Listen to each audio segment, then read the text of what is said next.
think you're going to do this and then you don't. That's no. Imperfect action trumps no action 100% of the time. Being an entrepreneur is like every day you're skydiving without a parachute, just hoping that it goes right? So you have to be, I said in another podcast, you have to be a masochist. You have to learn to enjoy the pain of being an entrepreneur. Don't blame the reason why you didn't succeed on, oh, the president said this, or my mom said I can't do that, or it's because he did that. No. The second you start accepting full responsibility for everything that happens is the breakthrough moment that you are going to be instantly more successful with your life. Welcome back to the Hustle and Grind podcast, the show where we dig into why real entrepreneurs trade comfort for conviction. This isn't about vanity metrics or overnight success. It's about the stories behind building a reputation that actually matters. I'm your host, Andrew, keynote architect, platform builder, and fellow founder in the trenches. Today, I'm sitting down with Chris Capuano, the author of No Ceiling, No Excuses. Chris is living proof that your starting point doesn't define your finish line. He's worn every hat, from busboy to Uber driver to a six-figure union steam fitter, all before walking away from stability to chase something bigger. He's a true hustler who doesn't have investors or shortcuts, only a relentless belief that there's no ceiling on what you can build. He's here today to share how he went from survival mode to building systems that create income around the clock. So, Chris, honored to have you on the show today. We've already had a really, really good conversation, so I know this is going to be a great episode. But want to start off with, thank you so much for being here. I really appreciate it.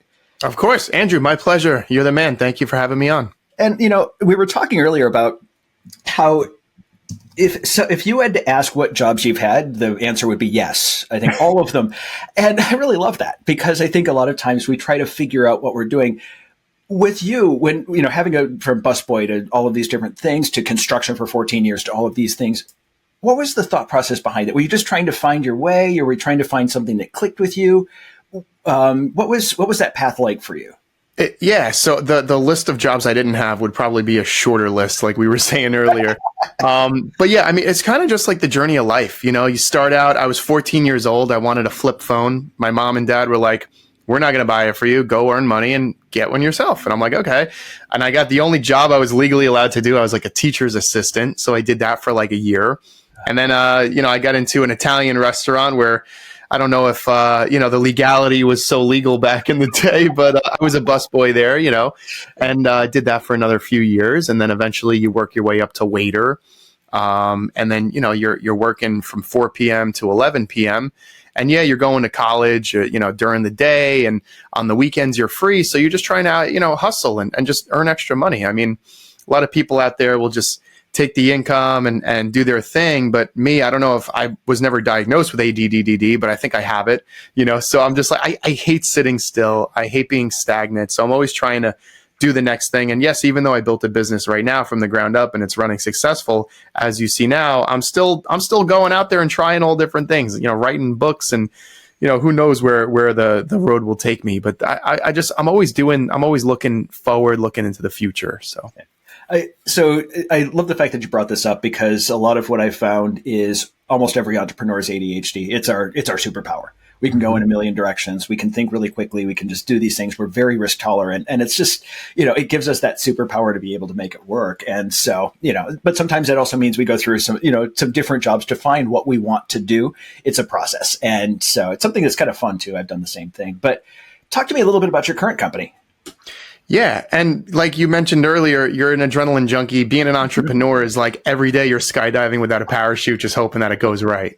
So you have to be, I said in another podcast, you have to be a masochist. You have to learn to enjoy the pain of being an entrepreneur. It's going to go wrong. Shit's going to hit the fan. Yeah. But guess what? It's all about pulling yourself up and just continuing on. That makes entrepreneurs who we are. Right. Yeah. So, back to your question of the business that I'm in now. So now I do merchant services, point of sale systems. What I do is I help small local businesses kind of grow and accept payments and utilize point of sale systems. So, you walk in a restaurant, they're using that computer to input the order. That's kind of what I do. I help set up the menu. I help install the system. I help train the staff how to use it. But additionally, I help the business owner get the most out of the system. Mm-hmm. So if they want to do things like customer reward programs where now they're texting their customers, hey, come in for 10% off your check next visit. You haven't been in a month. Retention texts, things like that. Gift card programs. And saving money, right? So I always say I don't ask my clients to spend money. I ask my clients to save money because a lot of these other companies charge an arm and a leg with all these high credit card processing fees. So I actually teamed up with a company. We cut the middleman out and we go direct to the card companies, and I'm able to save my clients on average about 30 to 40% of the fees that they're currently paying. And now we have a newer program that's been out a few years now where we're actually able to save up to 100% of the fees that they're paying. So business owners love it. It's a win-win for everyone. So that's kind of the industry that I'm in now.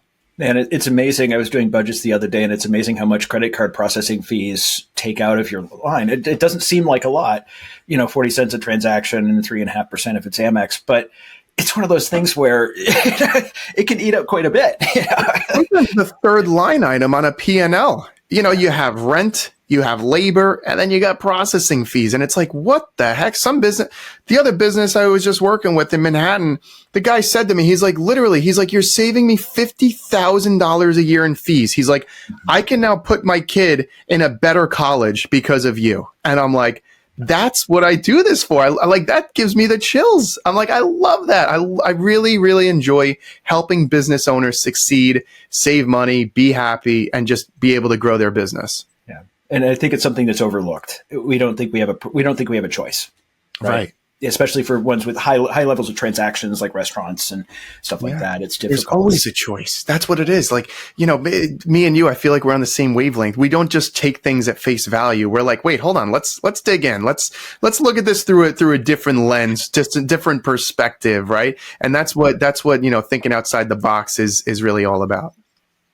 Yeah, it's that entrepreneurial thing of I reject your reality, I substitute my own. That's I love that quote. That was from Adam Savage, actually, from Mythbusters, and I just really love that quote because I think a lot of it is, that's what entrepreneurship is. I reject your reality that I have to. The third line item on my P&L is fees. Right. I substitute my own. Let's go do something better. and if you get into the nitty gritty of it, right? Like we're in the U.S. We have the highest interchange rate compared to any other continent, even though we process 10 times the payments. Mm-hmm. If you go to the UK or Canada or Australia, their credit card fees are about a third or half of what ours are, even though they're processing less.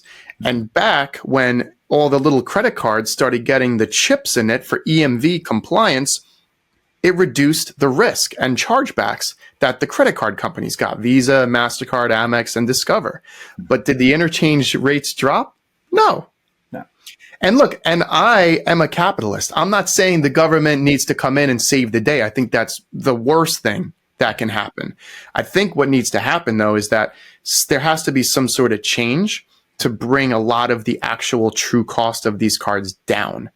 And I think everyone will win in that situation. Yeah, profits might shrink a little bit for these big four, but I'm sure that they'll still be able to eat at the end of the day. I'm pretty sure they'll be able to keep things up because, even with those lower fees, Europe has had chip and pin for 20 years before we got it. I mean, it's been around a long time, and it was one of those things where, so they're not, the infrastructure is not failing because they're charging lesser fees. and it all goes back to chargebacks and disputes. Yeah. Right. So if you're getting less chargebacks and disputes, there's less risk. And that's what ultimately dictates the true cost of a credit card. If you take a card over the phone, you're not getting a signature. So it actually costs about 30 basis points more on average to take a card over the phone. So in those situations, it makes sense. But in other situations, it's like, dude, there's not that much risk. Like, why is this card like 3 or 4% plus another 10 or 15 cents for this transaction? It's just maybe greed. It might be greed at that point. Yeah, just to define it, basis points would be like 0.3% is 30 basis points. Just to, yeah. So yeah. So 100 bips, as we call it, is 1%, right? Exactly. Yep. So now, how did you get into payment processing? Like, what was the series of events that caused you to get into this? I just Googled most random job in the world, and it was the first link. You had one you hadn't done yet, and you wanted to do it now. Yeah. This was before ChatGPT too, which was hard. No, my brother has a construction a construction company as well as an ATM company. Okay. So here I am, 8 years ago, and I got, I don't know, a little bit of money in the bank, and I'm like, hey, James, how can I grow my money? Let me get involved in your ATM business. He's like, forget cash. He's like, no, cash is dead. You got to look into credit cards. He's like, everyone's using their credit cards. If you could figure out how to make money every time a credit card is used, you'll get rich.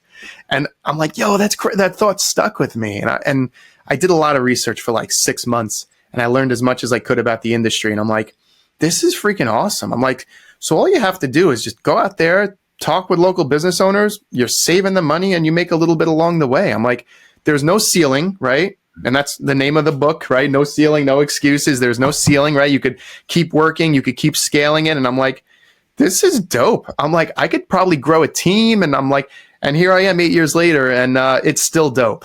So it's residual income, which is key. I always say you can't have a job. A job stands for just over broke. Okay, you got to stop trading your time for money, like Rich Dad, Poor Dad taught all of us. It is 100% true. The second you stop working for someone else and making their dreams reality, you're making your own dreams a reality. And that's what this book is all about. Exactly. And you hit it right on the head. And that is, we always hear like multiple sources of income in that, but it's that residual is really what makes things work well for us. Cause then we don't have we don't have to be shackled to a job. We do what we want, and we've built something larger. And it really, at first it's hard to do that, to get to that point where you have the residual. Once it's finished, it's much easier. And yeah. I think it's more, I'd rather have the short-term pain at first, up front load all of that, get it over with the first 2 or 3 years, and then move on from there with the residual. That's really cool. There's a book, Patrick Bet-David wrote a book called Your Next 5 Moves. I think all of your listeners right now should hit the pause button, go on Google or Amazon, type in Patrick Bet-David, Your Next 5 Moves, buy that book, read it, thank me later, and really absorb it and understand the concept of thinking 5 steps ahead. Don't think 1 step ahead. Then you got your binoculars on. You can only see what's directly in front of you. You got to use your peripheral vision and use the future. And like the magic says, you actually have to manifest it, believe it. But the biggest, most important thing that the magic doesn't teach you is you have to take action. The second you think you're going to do this and then you don't, that's no. Imperfect action trumps no action 100% of the time.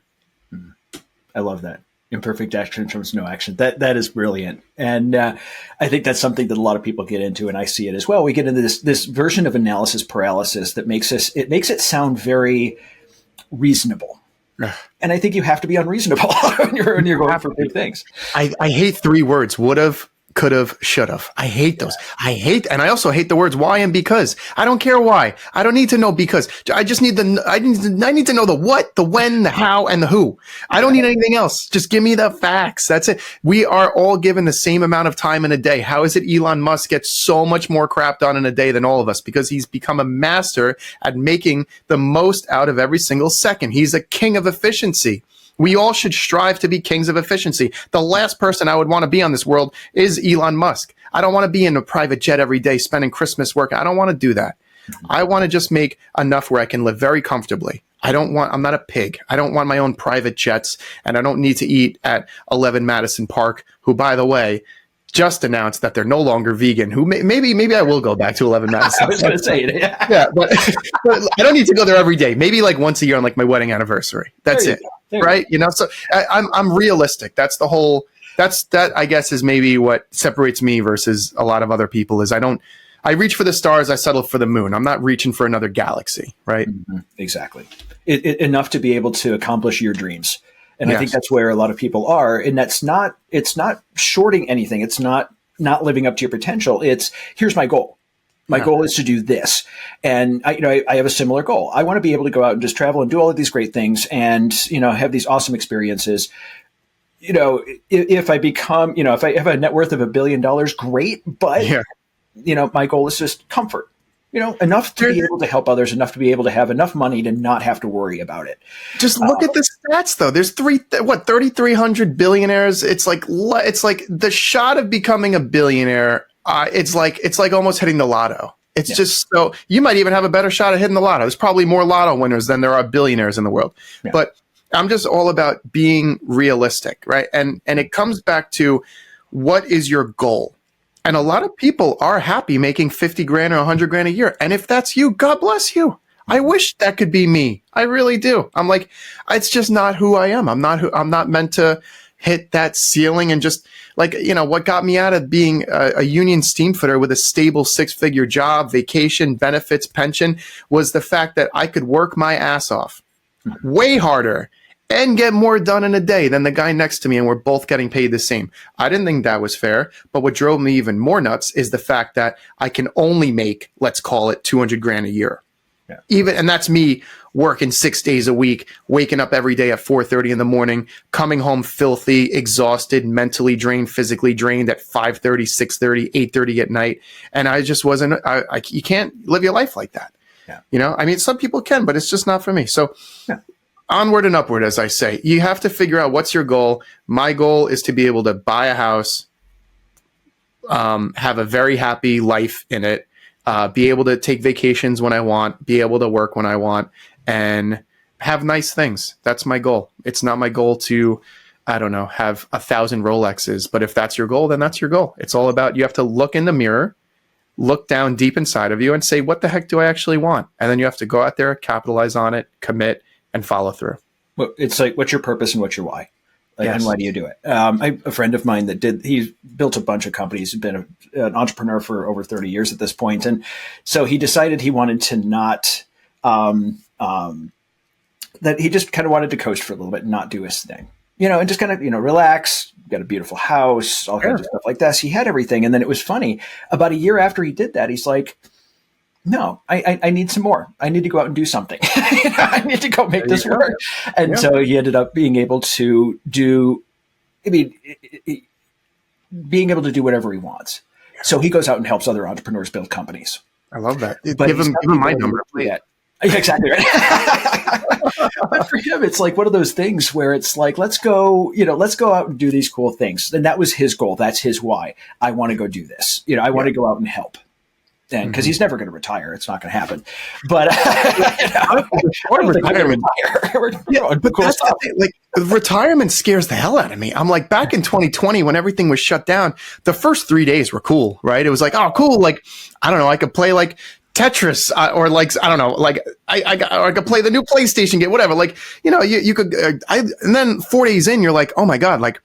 All I want to do is get out of the house. Like I was like a dog. I used to look forward to going on walks. I'm like, who am I? I'm like, I can't sit still. I'm like, I have to just do something. I have to do anything. And the thought of retiring and doing nothing all day, every day, holy shit, that scares the hell out of me. I could never do it. In a million years. I don't think I could ever retire. I really don't. I think it's something so entrepreneurs, we were talking about earlier about, working a lot of hours and being very efficient with our time. We have a very, very different work-life balance than most other people do, but that also means our retirement's going to be very different because the way that we value time is very different than what a standard, you work your 9 to 5, you retire after 30 years of service and you do your thing. And I think that's something, at least for me, that as an entrepreneur, I really like. Like that sort of that ability to do whatever I want. And if I want to go back and start helping people, great, I can do it. Let's go do it. That's we're always going to be in motion. We're always going to be doing something. It's true. You're 1,000% right. I mean, someone said, I forgot who it was, entrepreneurs are willing to work 80 hours a week so we don't have to work 40.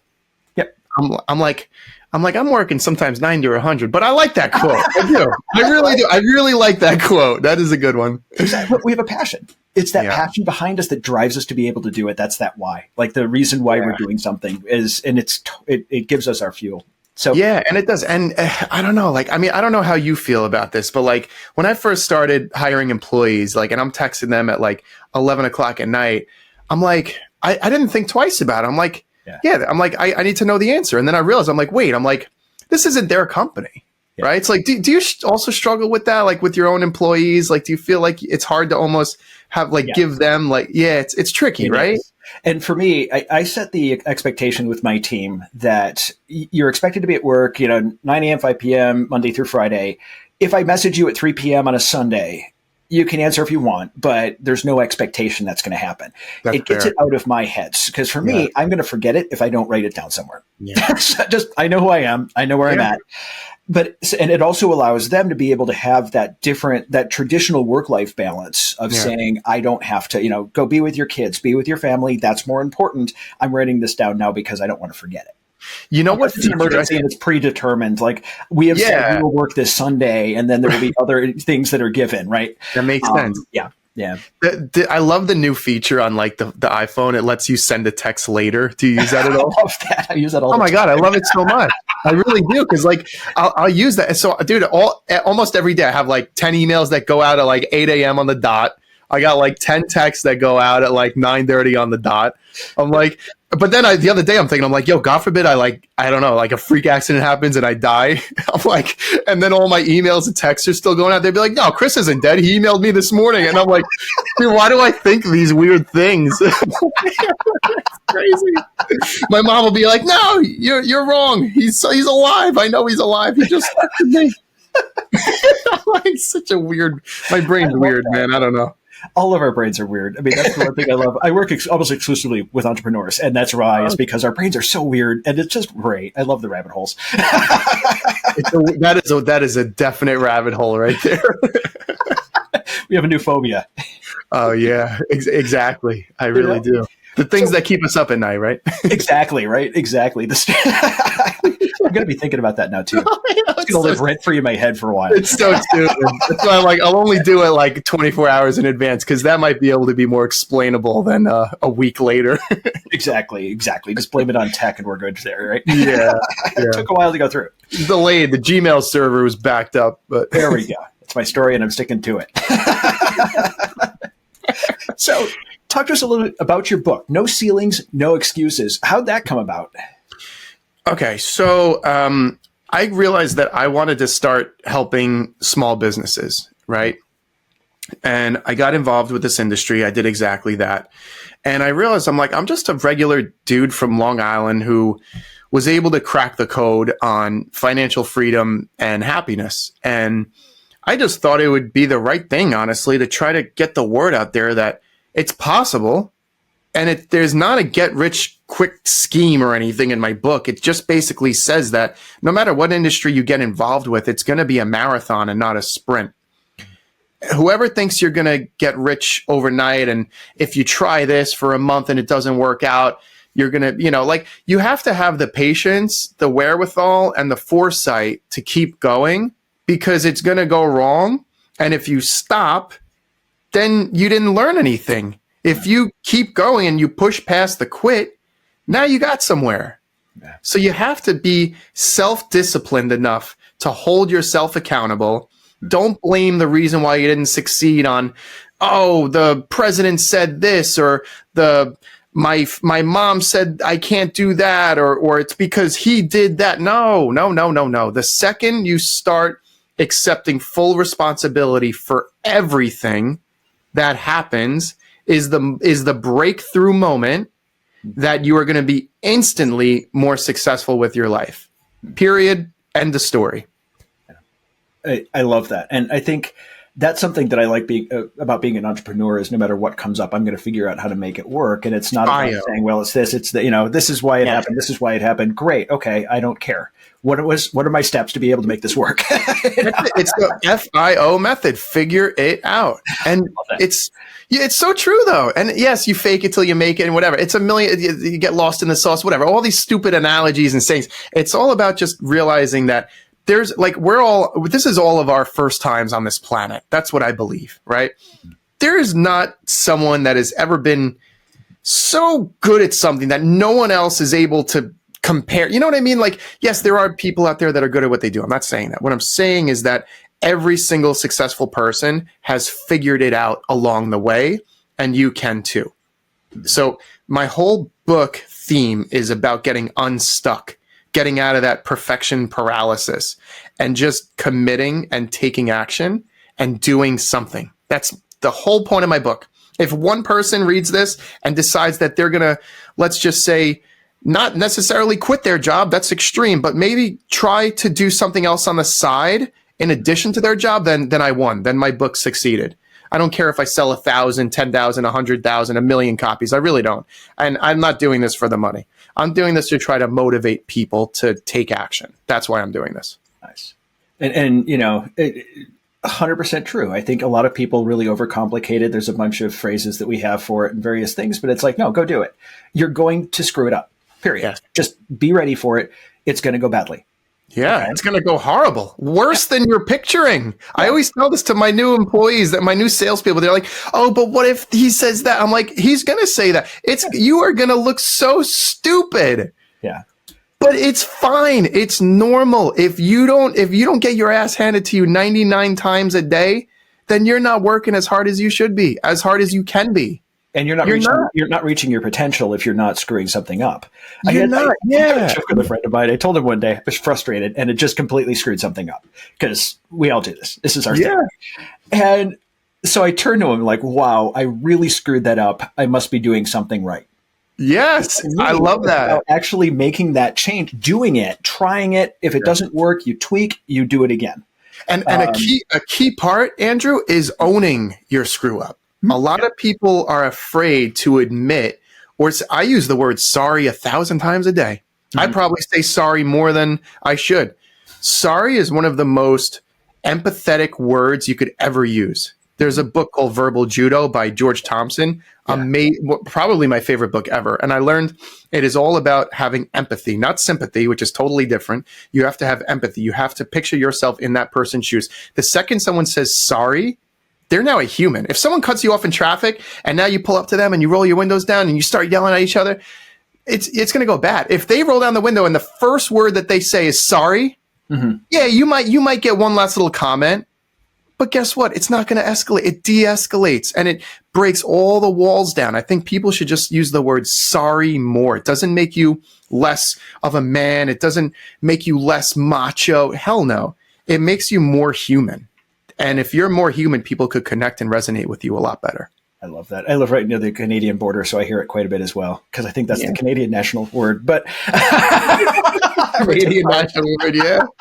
That's awesome. I called out a Canadian friend of mine about that the other day, going, "You haven't said sorry enough." Are you really Canadian? That's funny, yeah. Canadians are the nicest people ever. They truly are. Awesome humans.